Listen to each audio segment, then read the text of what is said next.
یہ وزیر صاحب کیا آپ کریں؟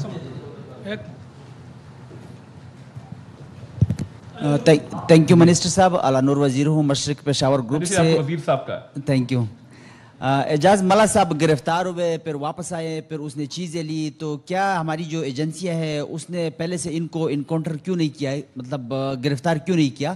اور ساتھ ساتھ طلال چودھری صاحب سے میرا سوال ہے کہ آپ نے بات کی کہ ہمارا ملک کسی مطلب کے خلاف استعمال نہیں ہوگا, سرزمین استعمال نہیں ہوگی, تو حافظ سعید یا دیگر کے حوالے سے بھارت کا جو موقف ہے اس پر آپ کیا کہیں گے؟ دیکھیے بالکل کلیئرٹی ہے, اور انڈین پروپیگنڈا اس جو مئی میں ایک کشیدگی ہوئی اس سے پہلے بھی کہا گیا کہ یہاں پر ٹیررسٹ کیمپس ہیں, ٹریننگ کیمپس ہیں. انفارمیشن منسٹر انٹرنیشنل میڈیا کے ساتھ ہیلی کاپٹر میں جانے کو تیار تھے صبح, جب اس سے پہلے انہوں نے حملہ کیا.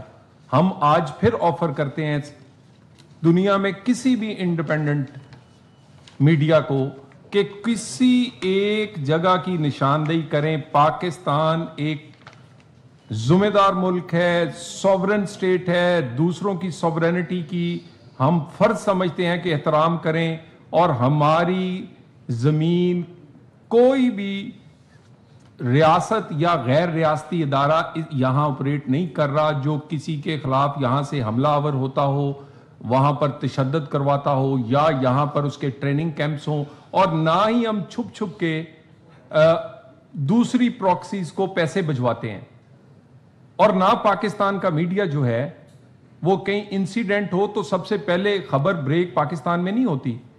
جعفر ایکسپریس کا واقعہ ہو تو اس کی پہلی ویڈیو جو کہ کوئی انٹرنیشنل میڈیا بھی نہیں بنا سکتا وہ پہلے انڈیا میں چلتی ہے, وہ اس اکاؤنٹس پہ چلتی ہے, وہ ان کے ٹویٹر اکاؤنٹ سے پہلے بتایا جاتا ہے کہ آج سرگودا میں, اور اس کے بعد وہ ہم بڑے کلیئر ہیں, اور ہم نے یہ اس میں بالکل کوئی شبہ نہیں ہے. کسی کو کوئی ہم دوبارہ کہہ دیتے ہیں کسی کوئی جگہ کی نشاندہی کرے, ہم انٹرنیشنل میڈیا کو لے کے جانے کو تیار ہیں, لیکن یہ سارے کا سارا پروپیگنڈا ہے.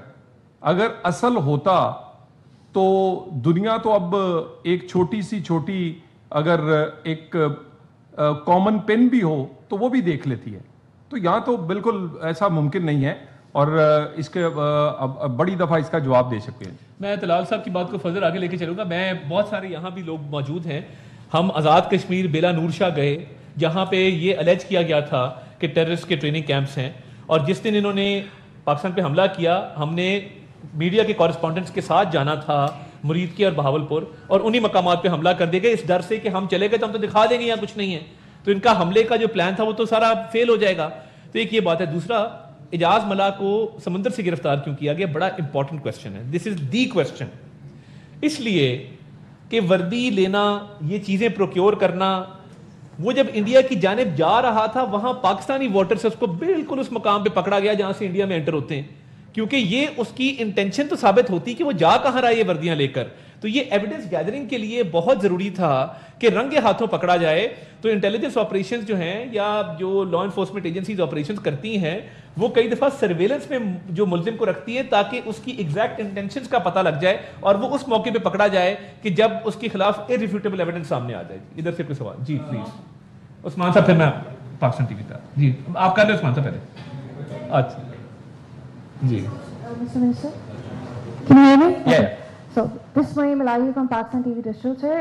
My question was going to be about the forensic test, but you already told about that. I would want to know, sir, does this indicate broader Indian strategy that they are using our vulnerable nationals detained there to advance their intelligence objectives here in Pakistan? Also, I would like to know what charges are we pressing against, and does it come under categorically come under espionage, given that he was under duress and obviously threatened? How are we taking that, sir? First of all, as I already mentioned, that the capacity of Indian intelligence agencies has really diminished, because starting from Kulbhushan Yadav, a commissioned officer who was apprehended and is in Pakistan custody, they have now resorted to capturing common poor fishermen from the high seas and then taking them into custody and using them for such operations.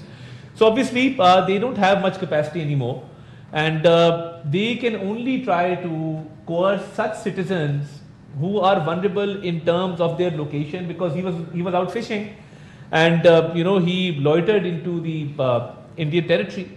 So I think fishermen are captured on both sides, and they are often released after every few months. You see their exchange on the borders taking place. But having said that, I think India always resorts to such operations for propaganda warfare to malign Pakistan, and we've always exposed them. And their nefarious designs have been seen by the entire world.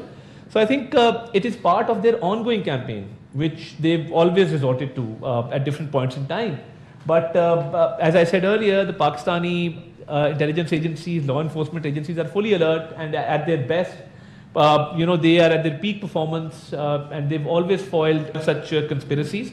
As far as the legality is concerned, the case is being examined by legal experts, and we will see how to take it forward. But yes, this can form basis of legal case.